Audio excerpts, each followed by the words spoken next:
You find a box of old bank statements in the back of a closet. You weren't looking for them. You were looking for a phone charger. But there they are, a rubber-banded stack of paper statements from a bank that got absorbed by a bigger bank that got absorbed by an even bigger one. You sit down on the closet floor. The earliest statement is from October. Checking balance, $312. You flip through them slowly. They are a record of every decision. Not the big ones. The small ones. The Fridays. The Sundays at Target. The months the balance crept up and the months it dropped. You are 52 years old. You've made 30 years of financial decisions. A handful changed everything. And you couldn't have told yourself at 23 which was which. You are 23. First apartment. Rent is $780. Yours alone.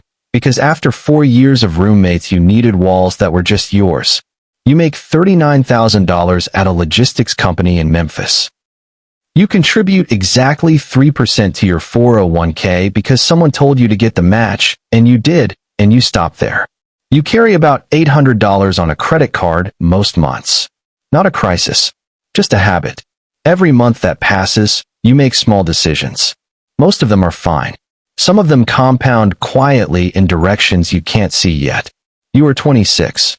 Net worth, roughly zero. You got a raise. You upgraded the apartment. This is the first thing that happens to most people.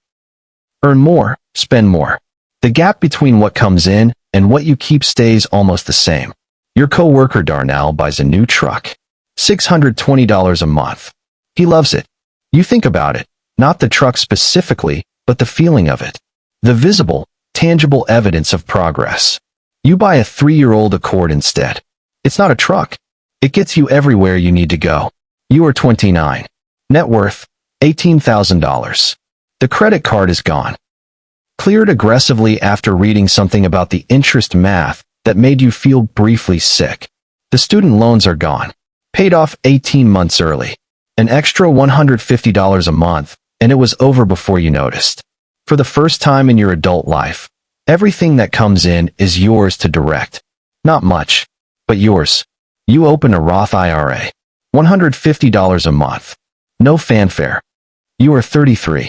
Net worth, $61,000. You got married. Combine the finances. Different habits, different histories. You land on a system that accounts for both of you. You buy a house. $228,000.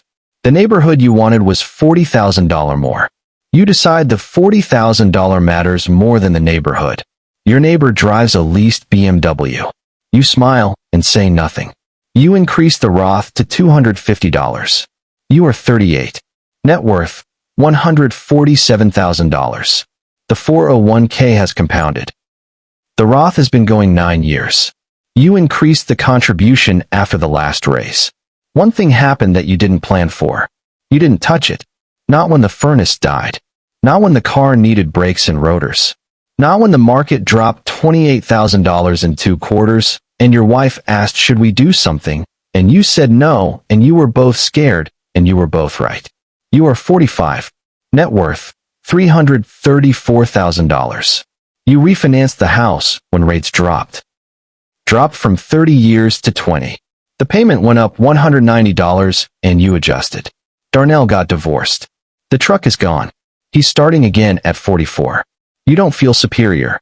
Life distributes pressure unevenly, and he got more than his share. You send him a text. He's doing okay. You are 52. Net worth, $612,000. The house. The 401k. The Roth. A paid-off car. $612,000. Not $1 million. Not retirement yet. But a number with gravity. You put the statements back in the box. You think about the $312 balance. The couch financing. The credit card. The truck you didn't buy. The neighborhood you didn't choose. None of it was a master plan. Just the accumulation of slightly better choices over a very long time. Slightly better. Not perfect.